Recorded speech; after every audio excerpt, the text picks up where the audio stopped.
All right. So thank you very much once again for joining today's class. We're going to begin a series of topics under the cyber security. We're going to be taking an introduction to cybersecurity course. And I will be expecting that you get enrolled. I'll be dropping the enrollment link after activating your emails so that you can carry out the assignment. Okay, so today we'll be looking at the module 1 of the introduction to cybersecurity. There are 4 modules. Okay, now the objective of today's class, we're going to look at the world of cybersecurity, and we'll be looking at organizational data. We'll be looking at what was taking cyber attacks, cyber warfare. Right? What is cyber security? Cybersecurity is the ongoing effort to protect individuals, organizations, and governments from digital attacks by protecting network systems and data from unauthorized use or harm. And we have the personal cybersecurity or the personal protection. And that is on a personal level, you need to safeguard your identity, your data, and your computing device. So your personal identity, like your name, your phone number, your date of birth, your email address, and pictures, anything that identifies you personally, okay, you need to protect it. You need to also protect your data, that is information about you, where you work, what you do, where you go on a daily basis, the kind of food you do, your health status, your diet. You need to protect that, okay? And the devices that you use, your mobile phone, your laptop, your tablet, your personal devices. So the personal cybersecurity has to do with how you protect your personality on the network. Then you have the organizational cybersecurity, where you are going to protect, at an organizational level. It's everyone's responsibility to protect the organization's reputation, data, and customers. Organizations could be maybe your school or your place of work or your business or your company or where you own or where you are affiliated to, anything that has to do with organization that does collection of data or personal data of people. You can collect their credit card, you can collect your phone numbers and things like that. So if you happen to belong to any of this, then you need to protect the data or the information flow at that organization. Then you have the government, right? Protecting data of government. As more digital information is being gathered and shared, its protection becomes even more vital at the government level, where national security, economic stability, and the safety and well-being of citizens are at stake, right? So as a government, there are a lot of things that relates to data collection. You have your national identity card, for instance, your name, you carry your biodata, everything about you is in that. All right. You have your BVN, at the banking level, everything about your data is that. You have your driver's license, for driving, everything about that is that. When you go, the government have different databases. You go to the embassy, is the same thing. And you keep collecting all of this data. So it is very important that this data is being protected. Now, personal data, protecting your personal data. Personal data is any information that can be used to identify you, and it can exist both offline and online. The offline identity is the real life person that you present at your daily activities, maybe your home, your school, your work. That is your personality offline. All right. As a result, family and friends know details about your personal life, including your full names, your age, your address, and things like that. It is also important not to overlook the importance of securing offline identity. Right? Identity thieves can easily steal your data from right under your nose when you are not even looking at it. Somebody can pick up your ATM card. Somebody can pick up your ID card and impersonate you. You know, different people carry out all these things. And that is why they said when your driver's license, your ATM card, your identity card gets missing, you go report it to the police station, right? So that's your offline identity. And in your online identity, it is not just the name. It is who you are and how you present yourself online. I pity some of you that go online on TikTok and you go on Instagram, go on Facebook, and you begin to show your nakedness. You begin to do some very weird things, and you think you are catching cruise. You think that you are trying to show up. You think that you are trying to gain followers. You think you are trying to create impact. But what you don't know is that the internet never forgets. And it has a way of tying down your identity across different kind of issues. And that's why you need to be conscious of who you present yourself to be and how it identifies you.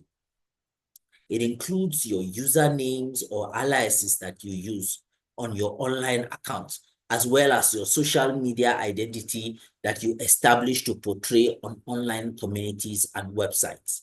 You should also take care to limit the amount of personal information you reveal through your online identity. How about your data? Personal data describes any information about you. Okay, your name, your social security number, your driver's license number, your date and place of birth, your mother's maiden name, your pictures, your messages, you know, all those things, they're your personal data.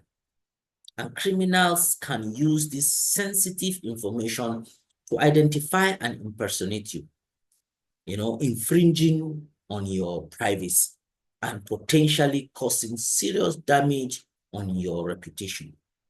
Hackers can get their hands on your personal data through records, to include your medical records, especially hospitals that are digitalized.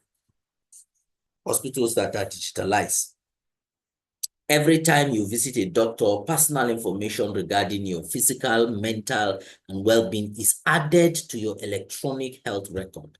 Since most of these records are saved online, you need to be aware of the medical information that you share.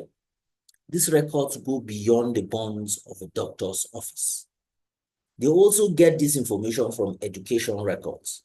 They contain information about your academic qualification, your achievements, the way that they also include your contact information, attendance records, disciplinary records, health and immunization records, as well as any educational records, including the individualized education programs.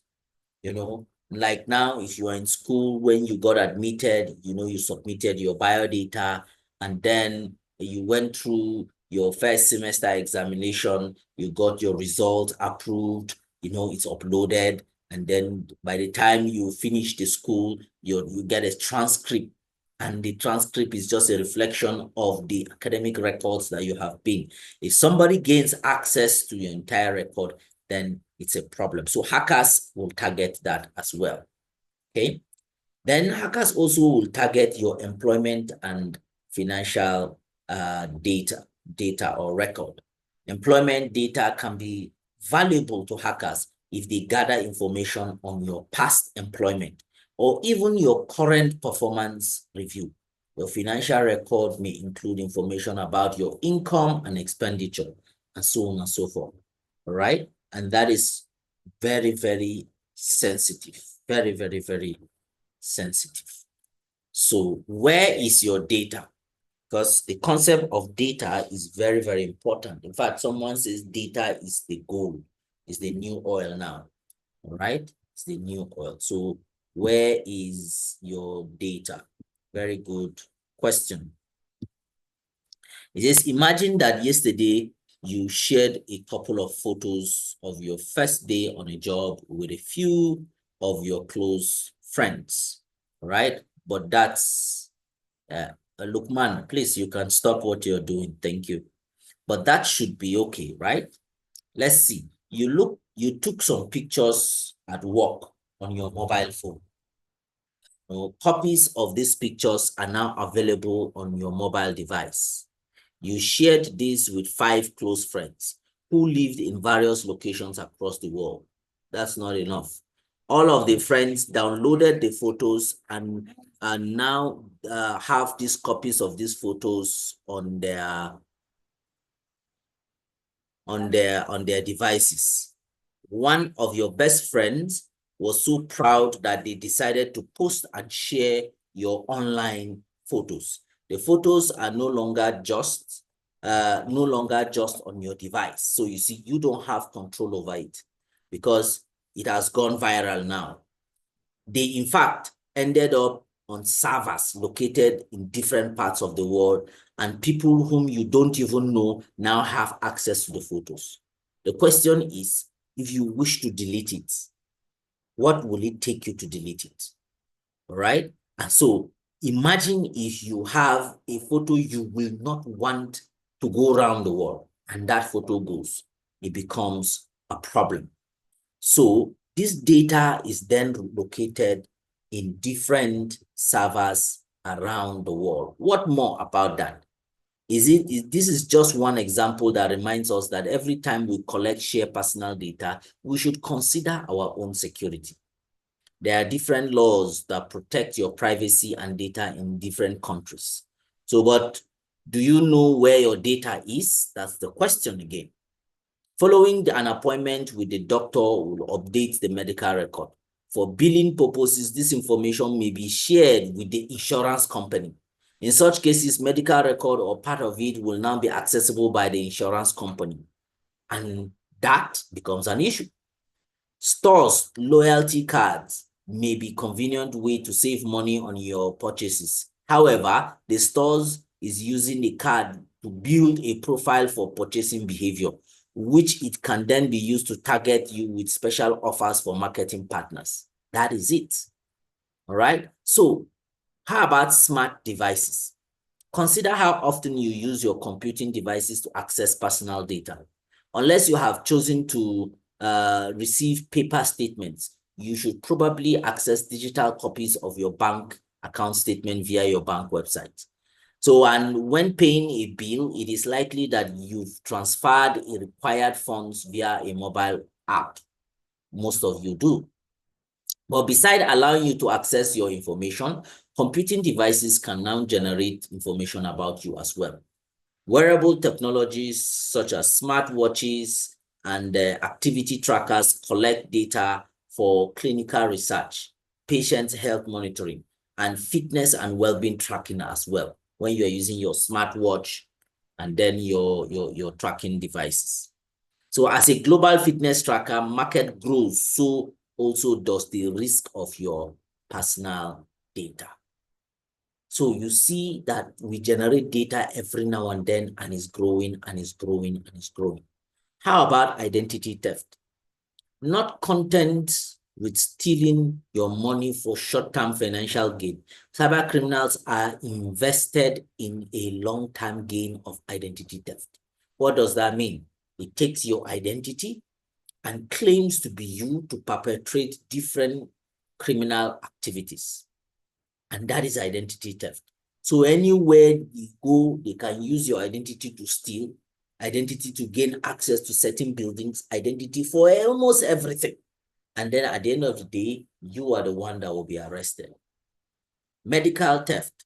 Rising record costs have led to an increase in medical identity theft. with cyber criminals stealing medical insurance to use the benefits for themselves. And that is true. So where this happens, any medical procedure carried out on your name will be saved in your medical record without knowing that it is not actually you that did that. So you see, you have that even in the banking sector.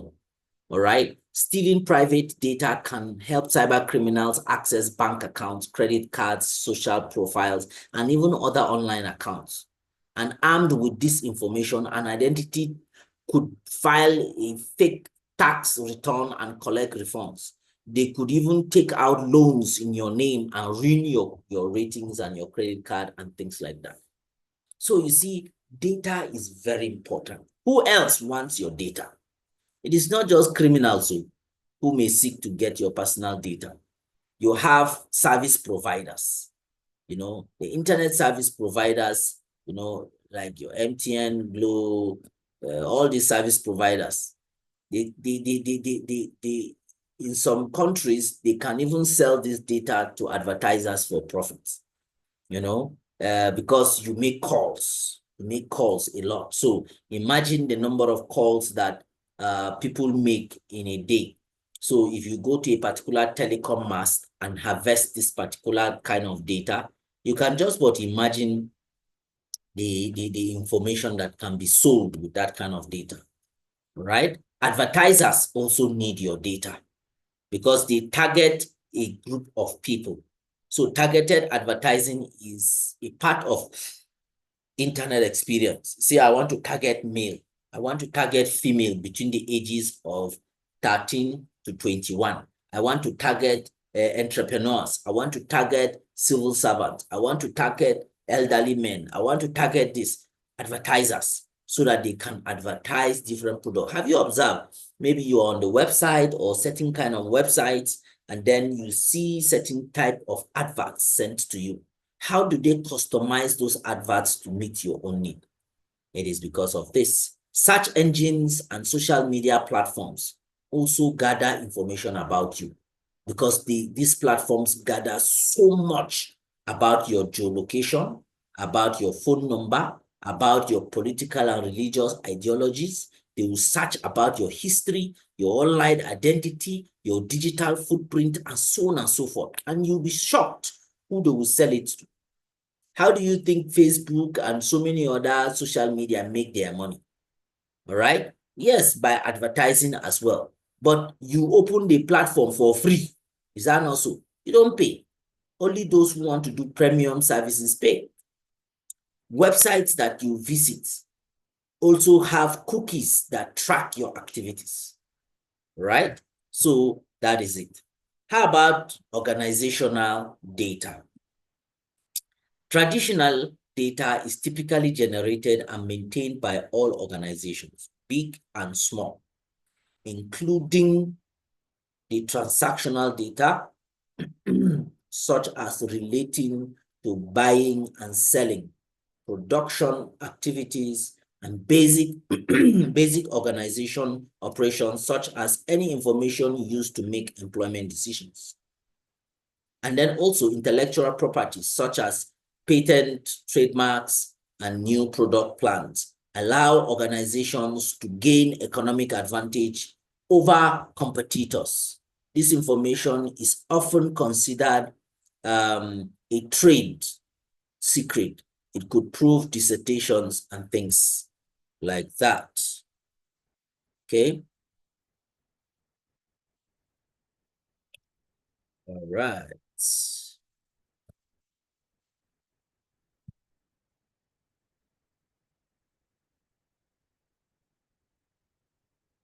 Financial data, such as income statements, balance sheets, cash flows, and statements. Let me just activate your attendance so that you'll be taking your attendance while the lecture is going on. So after the lecture, we'll just close the attendance. All right. Thank you. All right. Now, Internet of Things is another area that collects data, collects a lot of data. IoT is a large network of physical objects such as sensors, softwares, and other equipment. All these things are connected to the internet with the ability to collect and share data, right? Data storage often are expanding through the cloud and visualization. This emergence of IoT has led to an exponential growth in data, creating a new area of interest in technology called big data. Okay, called big data. The cube. Okay, the cube.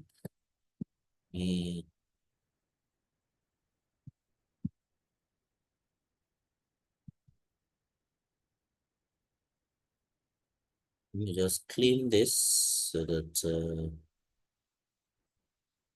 not be getting distracted. Thank you.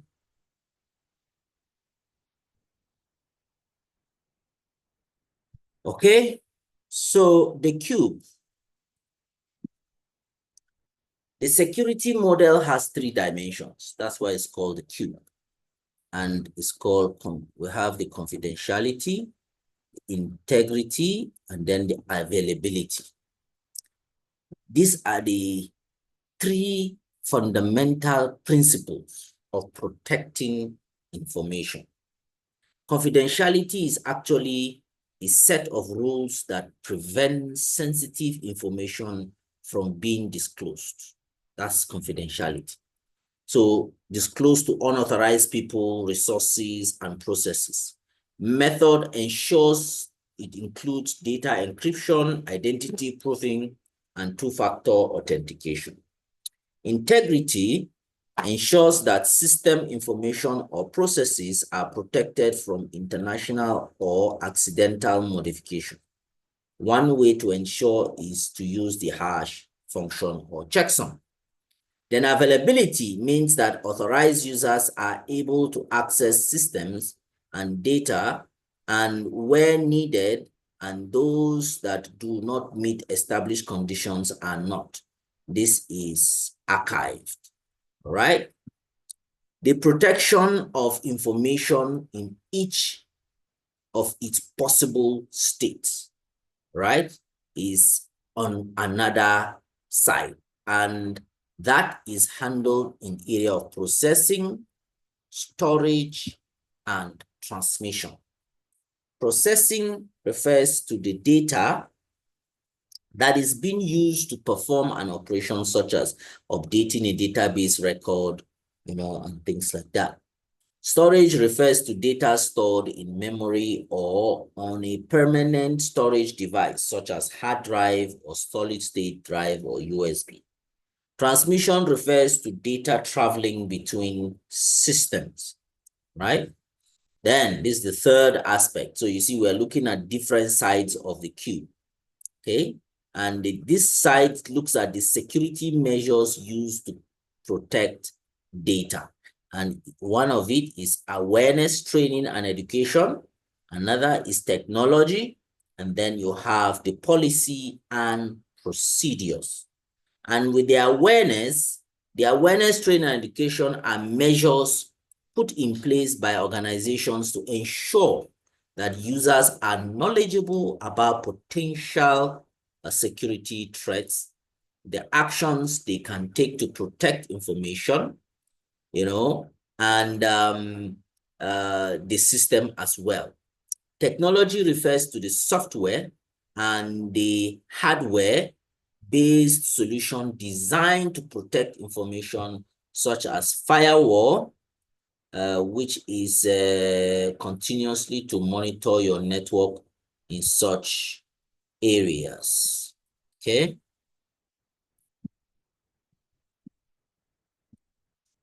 Okay. Somebody is sending me a message that he can't see the attendance. Please, if you can't see the attendance, look for polls and take care of it there. Thank you. Policy and procedures refers to the administrative controls that provides a foundation on how an organization implements information assurance such as incident response plans and best practice guidelines. Okay, so that is the cue. So is this for real? Phishing is a very common practice and it often works. For example, in August 2020, Elite Gaming brand Razer experienced a data breach which exposed a personal information of approximately 100,000 customers. And that is it. A security consultant discovered that a cloud cluster is actually a group of linked servers providing data storage databases, networking and software through the internet. That's a cloud cluster. It was misconfigured and exposed a segment of Razer's infrastructure to the public, resulting in data leak. It took Razer more than 3 weeks to secure the cloud instance from public access, during which time criminal has access to customer information that could be used in social engineering and fraud attacks. Organizations therefore need to take proactive approach to cloud security to ensure that sensitive data is secured. Data security breaches. Data security breaches are becoming too often, and the implications are severe, right? The IoT is connecting more devices, creating more opportunities for cyber criminals to attack. Two well-known data security breaches include the Persiray botnet, okay? Persiray botnet. And in 2017, an Internet of Things botnet, Persiray, targeted over 1,000 different models of IP cameras, accessing open ports to inject a command that forced the cameras to connect to a site which installed a malware on them. Once the malware was downloaded and executed, it deleted itself and therefore able to run in the memory, to avoid detection. So over 122,000 of these cameras from several different manufacturers were hijacked, and they were used to carry out a DDoS attack. A DDoS is distributed denial of service attack. All right. And what is that type of attack? Is that type of attacks where certain zombies are used to overwhelm a particular device so that that device will not provide services to its clients the way it's supposed to be, right? So that is the example that we faced there. What are the consequences of security breaches? Reputational damage. A security breach can have a negative long-term impact on an organization's reputation that has taken years to build. Customers, particularly those who have been advertised affected by the breach, will need to be notified and may seek compensation or to turn to a reliable and secure competitor. That's the reputational damage. Next one is vandalism. All right, a hacker or a hacking group may vandalize an organization's website by posting untrue information. They might even just make a few minor edits of your organization's phone number or address, which can trigger, which is trickier to detect. In either case, online vandalism can portray unprofessionalism, that have negative impact on your organization. How about theft? Right? Data breach often involves incident where sensitive information will be stolen. So you see, in each case, once there is data breach, they always have what they need.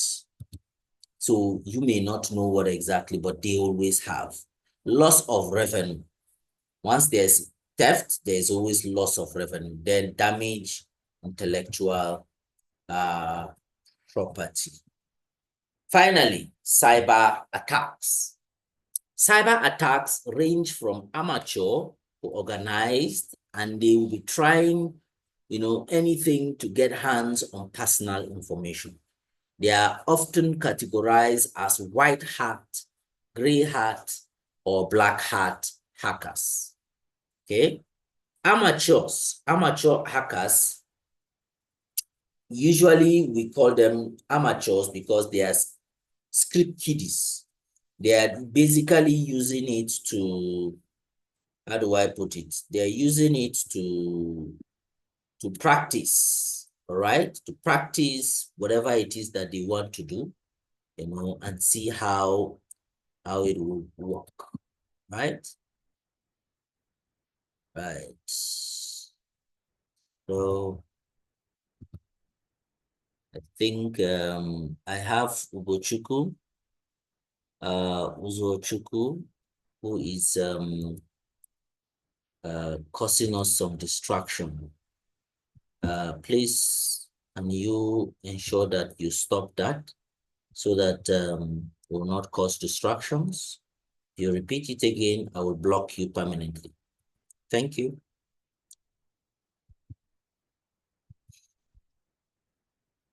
Types of hackers. Like we said, we have the white hat hackers. These white hat hackers break into network or computer systems to identify any weakness so that the security of the system or the network will be improved. These break-ins are done with prior permissions, all right? And this is a key ingredient for white hat hackers. They get permission from the owners of the system before they hack into the system. And in most cases, the results are reported back to the owner, because the reasons you do white hat hacking is so that you can improve on the services. You want to improve on the network, improve so that you test the security. When it comes to the gray hat hackers, the gray hat hackers set out to find vulnerabilities in a system, but they will only report their findings to the owners of a system if doing so coincides with an agenda. You see, this is a condition. Yeah? If doing so, it coincides with an agenda. If it does not coincide with their agenda, they might even just publish the details, or they will sell it. Then you have the black hat hackers. They take advantage of any vulnerability for any illegal, personal, or financial, or even political gain. Then you have organized hackers. These hackers or attackers include organizations of cyber criminals, hacktivists, terrorists, state-sponsored hackers. They usually highly sophisticated and organized, and they even provide, cybercrime as a service to other criminals. You understand? So somebody can decide to say, I want to pay so that you will hack this organization. That's what they do. Hacktivists make political statements to create awareness about issues that are important to them. So they are like activists, but they hack in order to show their activism. We also have state-sponsored hackers that gather information or commit sabotage on behalf of the government. They are usually highly trained and well-funded, and their attacks are focused on specific goals that are beneficial to the government. Internal and external threats. Cyber attacks can originate from within the organization as well as from outside the organization, right? So internal, that is within the organization, employees, contract staff, or trusted partners can accidentally or intentionally mishandle confidential data, facilitate outside attacks, by connecting infected USB media to the organization's system. Sometimes they invite malware into the organization's network by clicking on malicious emails or websites. And all these things threatens the operation of the organization or the internal server or even the network infrastructure. And the internal attack is the most deadly because it has access to a lot of things. The external threats, usually amateurs or skilled attackers outside the organization can actually exploit vulnerabilities, on the network. They look at where you are weak and then they attack you there. They gain unauthorized access to computing services, devices, and they use social engineering to gain unauthorized access, right? So this is where we will call it a day for our module 1. So I will unmute you. So if you have a question, if I see your hand up, then we'll be able to ask your question. I think I'll be able to also close the attendance now. All right. So I see Albert Yang Dakol. You can ask your question.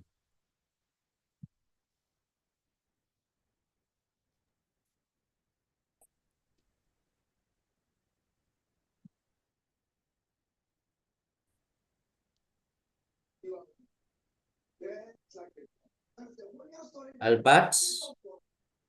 Okay. So I guess Albert is not there. Right. So let me stop the recording and then we'll take the remaining questions.